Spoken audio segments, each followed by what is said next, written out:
Philippine boxing icon Manny Pacquiao says he's going to run for president in the 2022 election. Pacquiao is now a senator. He was nominated by a faction of the ruling party. It comes after a rival faction named a senator and longtime aide of President Rodrigo Duterte as its choice. They also named Duterte as their vice president nominee. We need progress. We need to win against poverty. We need government to serve our people with integrity, compassion, and transparency. The time is now. We are ready to rise to the challenge of leadership. Criselda Yabes is a writer and journalist based in Manila. She's joining us from there. Good to have you with us on Al Jazeera. Just for a bit of context, how big are the divisions beneath Roberto Duterte? The division in his party, you mean? Yes, how big are the gaps that are beginning to appear within his party?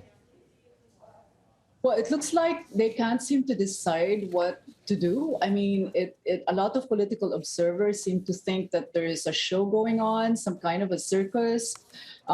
He wanted his aide to run for president, more like a proxy presidential candidate, and he runs for vice president. And there's the daughter who is running ahead of the polls, but was upset that the aide was going to run as a vice president. And then you also have Manny Pacquiao, who wants to be the president, and he could probably do it just because he's an icon, very popular, lots of money. But if it really comes to real governance and running democratic institutions, I'm not sure he's up to that league. I want to ask you about Manny Pacquiao in just a second, but I mean, in Russia we saw Sure. President Vladimir Putin step aside from the presidency and become prime minister twice, in fact, to allow him to become president again. Are we seeing something similar here? Yes, a lot of people are making that comparison. Well, just to give you a background, in the Philippines, you're only allowed to have one term, 6 years. And I think Duterte is trying to find a loophole in the Constitution where he could still stay as president by having a proxy candidate take his place and he running as vice president. And when that happens, if his proxy candidate wins, that candidate might be willing to step aside and he takes the place as president.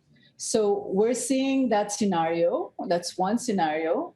And we don't know how it's going to turn out because there is something about Philippine politics that becomes messy and unpredictable.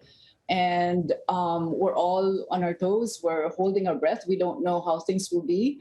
The filing of the candidacy will be around the first week of October. And it's only then that we can have a better picture of who the candidates will be and what the chances are. I want to ask you about how much popularity Roberto Duterte has in the country. How much of this is resonating with the actual voters themselves? Because this all seems to be happening at the top levels of the party and somewhat excluding the wishes of the voters. You know, there's one polling station that says he still has a relatively high popularity vote. But the thing there is, you know, when you talk to people, I seem to get the impression, well, that's just me. I seem to get the impression that they're beginning to doubt the results of the surveys.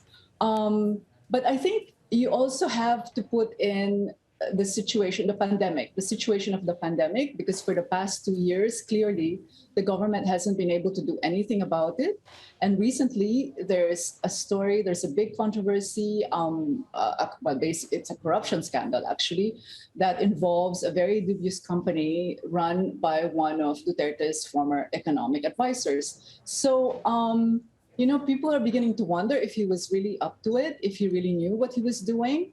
And that basically what he was trying to do in the southern Philippines, in the city that he was mayor for 20 years, isn't working now. I mean, this is not part of his template.